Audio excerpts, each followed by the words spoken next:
Salam alaikum à tous. Bien que nous avons parlé un peu dans chaque épisode de certains miracles du Coran, l'épisode 2 de la première saison est celui qui en comporte le plus. Seulement, nous avons à 90% du temps abordé uniquement les miracles scientifiques. Mais le Coran contient bien d'autres aspects miraculeux et extraordinaires, comme des miracles mathématiques ou linguistiques, etc. Et nous allons maintenant un peu plus rentrer dans les détails et aborder un peu tous ces sujets.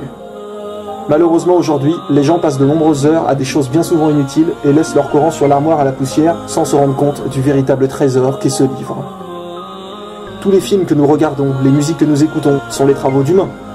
Mais le Coran, mes frères et sœurs, est la parole d'Allah, la parole de notre Créateur. Normalement, nous devrions l'ouvrir au moins une fois par jour pour lire ne serait-ce qu'un verset. Mais non, il va des fois rester fermé sans bouger pendant des semaines, des mois, voire même des années. Alors qu'il est un rappel pour les cœurs, une consolation dans les moments difficiles, une guidance pour l'humanité. Le Coran est la parole d'Allah, aussi parfaite soit-elle. Ouvrez-le avec humilité pour apprendre. Et ne croyez pas qu'une fois l'avoir lu, vous n'avez plus besoin de le relire. Il contient des miracles et il est la solution de bien des problèmes. Voici les miracles du livre.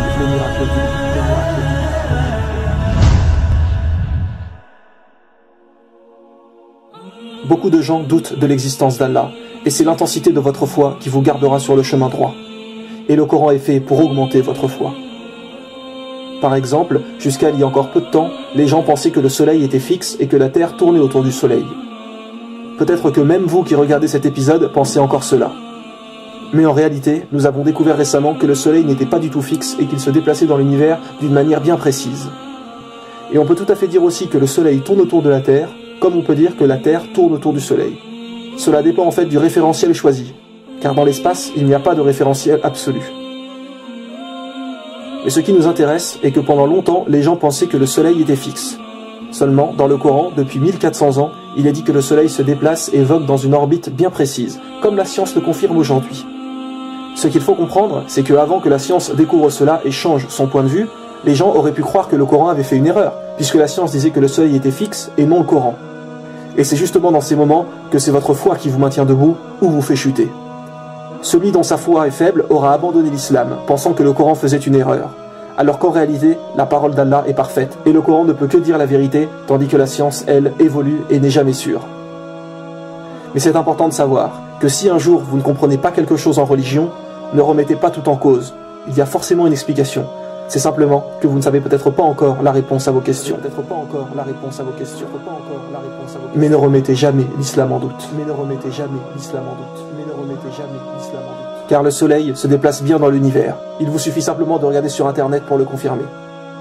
Et il est dit dans le Coran, chapitre 21, verset 33, « Et c'est lui qui a créé la nuit et le jour, le soleil et la lune, chacun voguant dans une orbite. » Chapitre 55, verset 5, « Le soleil et la lune évoluent selon un calcul minutieux. » Ou bien encore, chapitre 36, verset 40, « Le soleil ne peut rattraper la lune, ni la nuit devancer le jour, et chacun vogue dans une orbite. » Ne doutez pas de la parole de notre Créateur. Louange à Allah, celui qui connaît ce que nous savons et ce que nous ne savons pas. Il faut savoir déjà qu'en langue française, le Coran perd une grande partie de ses miracles. Pourquoi? Car son style linguistique est absolument parfait. Je donnerai des exemples plus tard dans l'épisode pour que vous compreniez mieux. Mais si vous écrivez un poème aujourd'hui avec des rimes à chaque fin de phrase, et ensuite vous le traduisez en anglais, les phrases auront toujours le même sens, mais par contre vous perdrez les rimes. Certains aspects miraculeux du Coran ne sont compréhensibles qu'en arabe. Vous comprendrez plus en détail à la fin de l'épisode. Voici certains petits aspects qui sont également extraordinaires. La sourate Al-Baqarah, qui est la deuxième sourate du Coran et également la plus longue, contient 286 versets. Et si vous regardez au milieu de cette sourate, donc au verset 143, Allah dit « Et nous avons fait de vous une communauté du juste milieu. » Allah emploie le mot milieu. Et ce verset tombe pile au milieu de la sourate au verset 143. Et rappelez-vous mes frères et sœurs que les versets du Coran ont été révélés dans le désordre. Vous savez qu'il y a plusieurs noms que l'on donne à Allah, comme par exemple le tout miséricordieux, ou l'audient, le créateur, etc. Un de ces noms est l'unique, qui se dit en arabe Al-Ahad. Eh bien le mot Al-Ahad est écrit une seule fois dans le Coran. Une seule fois, puis il ne revient jamais. Le mot Al-Ahad, qui veut dire unique, est lui-même unique. Le Coran a été révélé sur une période de 23 ans. Combien y a-t-il de chances de ne pas répéter le même mot sur 23 ans de révélation? Imaginez-vous une personne qui délivre un message pendant 23 années. Quelle est la probabilité qu'il soit capable d'éviter d'utiliser le même mot deux fois? Dans le même type d'exemple, Allah dit dans un verset: ne méditent-ils pas sur le Coran? S'ils provenaient d'un autre qu'Allah, ils y trouveraient certes maintes contradictions. Eh bien le mot contradiction aussi ne revient jamais dans le Coran. Un petit malin qui voudrait vraiment chercher une erreur pourrait dire que si on prend cette phrase au sens littéral de chez littéral, on retrouve le mot contradiction parfois dans le Coran, alors que Dieu dit qu'on ne retrouve pas de contradiction. Mais même le mot en lui-même n'apparaît plus après. Encore une fois, quelle probabilité de ne pas utiliser 2 fois le même mot en 23 ans? Cela peut paraître simple, mais rendez-vous compte de la précision des choses. Savez-vous ce que le mot Coran veut dire? La définition même du mot veut dire réciter, quelque chose qu'on récite. Aujourd'hui, quand une musique sort, parfois celle-ci fait le buzz et elle est vue des centaines de milliers de fois, puis très vite on l'oublie et hop, on passe à une autre. Les gens chantent la musique plusieurs fois, puis s'en lassent. Idem pour un film qui marche, il fait un carton et avec le temps d'autres films le remplacent. Alors que le Coran, depuis plus d'1 millénaire, est récité constamment, et aujourd'hui par plus d'1 milliard de personnes. Aucun livre depuis l'histoire de l'humanité a été autant récité. De plus, aujourd'hui, avec le décalage horaire, sachez que l'Aden, qui est l'appel à la prière, est récité 24 heures sur 24. Jamais l'appel à la prière n'est stoppé dû au décalage horaire. Constamment, il est récité sur terre. Quand le prophète sallallahu alayhi wa sallam a donné ce mot, le Coran, comment pouvait-il savoir si celui-ci allait être encore récité dans 1000 ans, si ce n'est par la révélation d'Allah? Même le mot Coran est miraculeux en soi. Tout est parfaitement bien choisi. Prenez n'importe quelle star, avec le temps, on finit par l'oublier. Alors que le prophète Mohammed, sallallahu alayhi wa sallam, est depuis 1400 ans aimé par les musulmans. Les gens pourront dire, oui, mais Jésus aussi pour les chrétiens, ou Moïse pour les juifs, etc. Et ce qui est intéressant, c'est qu'un verset du Coran parle de la renommée du prophète. Il est dit, chapitre 94, verset 4, « Et exalté pour toi ta renommée ». Et dans l'appel à la prière, lorsqu'il est dit « J'atteste que Mohammed est le prophète d'Allah », nous devons répéter la même chose. J'atteste que Mohammed est le prophète d'Allah. Et à chaque fois que nous entendons son prénom, nous devons dire que la paix et les bénédictions d'Allah soient sur toi, Mohammed. Et étant donné que l'Aden est récité 24 heures sur 24, eh bien sans arrêt, la renommée du prophète est mise en avant. Le Coran est parfait et préservé jusqu'à la fin des temps. Outre le fait qu'Allah dit qu'il en est le gardien, et cela nous suffit pour croire que personne ne le modifiera jamais, Allah dit aussi qu'il a rendu le Coran facile pour la mémorisation. Et aujourd'hui, des milliers, voire des millions de gens connaissent le Coran par cœur. Même des enfants de 6-7 ans le connaissent sur le bout des doigts. Dans la prière, nous récitons des sourates de celui-ci. Donc beaucoup d'imams, etc. le connaissent parfaitement. Alors imaginez maintenant si on brûlait tous les livres religieux, Bible, Coran, Torah, les Védas, etc. Rien que pour la Bible, il serait quasi impossible de la réécrire parce que peu de gens, voire personne, la connaissent par cœur. De plus qu'il existe des versions différentes, retravaillées et modifiées par l'humain. Donc personne ne se mettrait d'accord. Croyez-vous que vous remettriez les Védas ou la Torah comme cela? Idem, ce serait mission impossible. Et en plus de cela, l'origine réelle de la Bible et des autres livres est confuse. Elles ont plusieurs sources différentes. Mais allez dans une mosquée et demandez aux musulmans de réécrire le Coran, et en une journée, le Coran est de nouveau là. Et mot pour mot, identique à avant. Car si quelqu'un faisait une erreur, il serait immédiatement corrigé par d'autres. Tout comme si vous vouliez faire le malin, et vous amuser un moment à modifier un verset. Votre supercherie ne durera même pas un jour, car elle sera détectée directement par les autres. Les gens récitent le Coran sans cesse, donc personne ne modifiera jamais le Coran. Quand vous avez appris à l'école les grandes révolutions, la Révolution française, la Révolution bolchevique en Russie, etc., vous vous rendez compte que toutes ces manifestations ont changé surtout le régime politique, mais dans la vie personnelle des gens, cela n'a rien vraiment changé.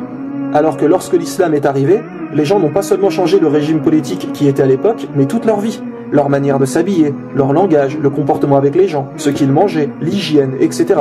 Et les gens qui proposaient ces idées politiques pour ces nouveaux régimes n'ont bien souvent pas vu ces révolutions durant leur vivant. Ce n'est que des années plus tard que cela est venu. Alors que durant la vie du prophète, sallallahu alayhi wa sallam, tout a changé directement, car il était guidé par Dieu. Ce que nous voulons dire, c'est que, imaginez-vous que votre voisin vienne vous voir et vous dise « Voilà, je suis le messager de Dieu, à partir d'aujourd'hui, tu devras faire tout ce que je dis. Car ce que je te commande de faire est la volonté de Dieu. » Allez-vous le suivre? Ou alors allez-vous le prendre pour un fou? Votre voisin que vous voyez avant tous les jours et qu'à présent vous dit être le messager de Dieu. Surtout qu'à l'époque, les gens étaient fiers et suivaient fermement leurs idées religieuses. Mais non, ils se sont tous mis au fur et à mesure à suivre le prophète Mohammed, sallallahu alayhi wa sallam. Et ça, mes frères et sœurs, ça ne peut venir que du seul et unique Dieu, le seul capable de cela. Voici un autre miracle du Coran. Allah dit dans un verset, nous avons fait descendre le fer. Alors que pour d'autres choses, comme par exemple les montagnes, il dit, nous avons créé les montagnes. Ou bien nous avons créé le soleil, nous avons créé la terre. Mais pour le faire, il ne dit pas nous avons créé, mais fait descendre. Et écoutez bien mes frères et sœurs, les biologistes disent que le fer est venu historiquement sur terre par la descente de météores. Et Allah dit, chapitre 57, verset 25, nous avons fait descendre le fer, nous avons fait descendre le fer, nous avons fait descendre le fer. À savoir que le fer ne peut être créé sur terre. Même l'énergie dégagée par le soleil, qui atteint 386 millions de mégawatts, ne peut former le fer. Alors d'où vient-il ?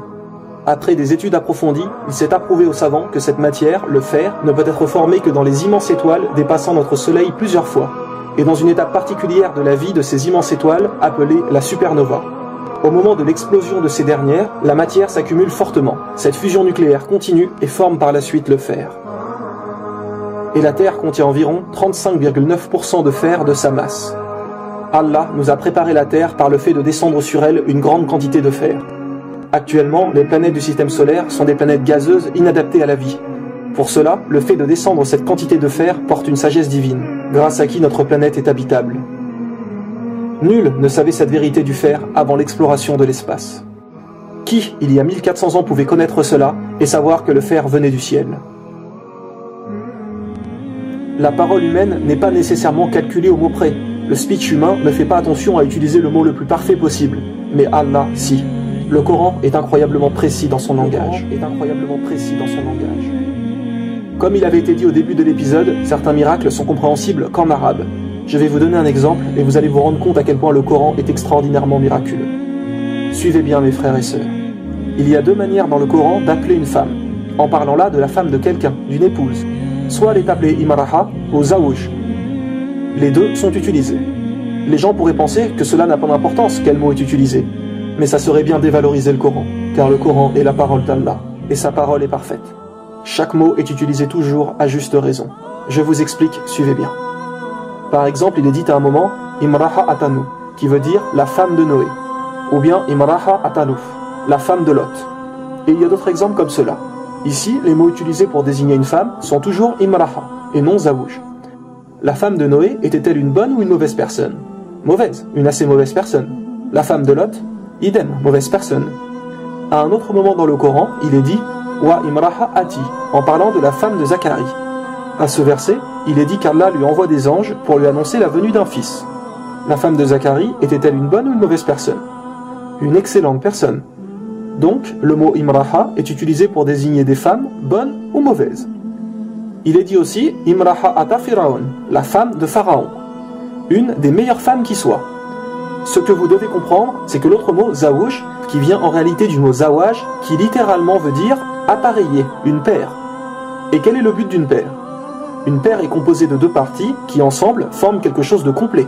Par exemple, le jour et la nuit, ensemble, ils forment une journée entière, complète. Similairement, l'homme et la femme forment une paire. Et quel est le but d'appariement d'un couple? Il y a en fait deux fonctions. La première, le bonheur des personnes, être bien avec l'autre, être utile, s'apporter quelque chose. Et la deuxième fonction est les enfants, faire des enfants. Donc, deux fonctions dans le couple, être utile, bien heureux, etc. Et la deuxième, faire des enfants. Il est bien dit dans le Coran que si une des deux fonctions est manquante, le mariage n'est pas vraiment considéré comme une paire. Il manque quelque chose. Donc, le mot Zawuj n'est pas utilisé lorsqu'il manque une des fonctions. Ce mot que l'on peut comprendre comme une paire, quelque chose de complet, n'est pas utilisé. Dans ce cas-là, c'est le mot Imraha qui est utilisé pour la femme. La femme de Noé manque-t-il quelque chose avec son mari? Oui, rien de bon n'est sorti de ce mariage. Donc il est dit Imraha pour la femme de Noé. La femme de Lot, idem, le mot Imraha. La femme de Pharaon aussi. Il manque la compatibilité dans le mariage, donc toujours Imraha. Maintenant, c'est ici que c'est important, suivez bien. La femme de Zacharie était une femme bien avec son mari, mais il est quand même dit Imraha. Pourquoi? Parce qu'il manque les enfants. Ils n'ont pas d'enfants. Puis, les anges viennent lui annoncer la venue d'un enfant, car pour le moment, elle n'en a pas. Donc le mot Imraha est utilisé. Mais après, Allah lui accorde un fils, Jean. Allah dit plus loin dans le Coran, Wa wahabna lahu Yahna, qui veut dire nous lui donnâmes Jean pour fils. Puis Wa aslana lahu Zawujahu, qui veut dire et guérim son épouse. Et là, tiens, le mot utilisé est Zawuj, plus Imra, lahu Zawujahu. Avant l'arrivée du garçon, le mot utilisé était Imraha. Mais dès que la femme de Zacharie reçoit l'enfant, leur couple est donc complet. Et Allah n'utilise donc plus le mot Imraha, mais le mot Zawuj, qui veut dire que ça y est, avec sa femme, leur couple est complet. Directement, le mot change, car ce qu'il manquait avant ne manque plus à présent. Comprenez-vous la précision des choses? Allah utilise les mots jusqu'à la plus grande précision. Et des exemples comme cela, il y en a des dizaines et des dizaines. Nous n'avons pas le temps ici de tous les mentionner, mais si vous voulez apprendre vous-même, pour cela, il faut lire le Coran dans sa langue originale.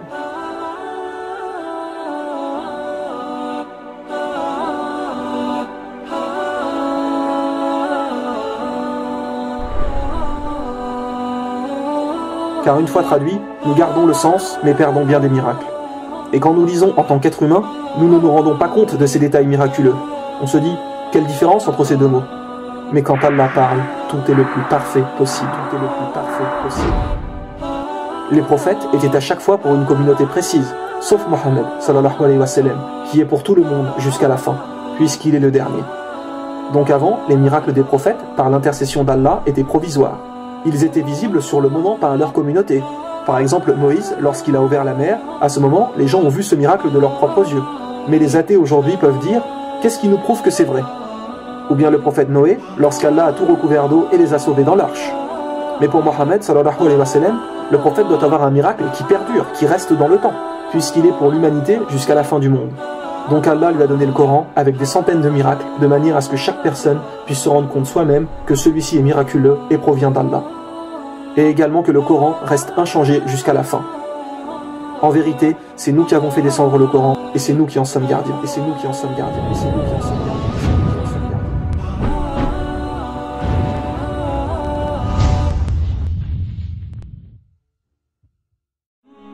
Allez-vous laisser votre Coran sur votre armoire sans le lire? Allez-vous, pour ceux qui ne l'ont jamais lu, continuer votre vie sans vous le procurer? Ce sont les paroles d'Allah, et sachez que des bonnes actions vous sont données à chaque fois que vous le lisez. Réfléchissez bien.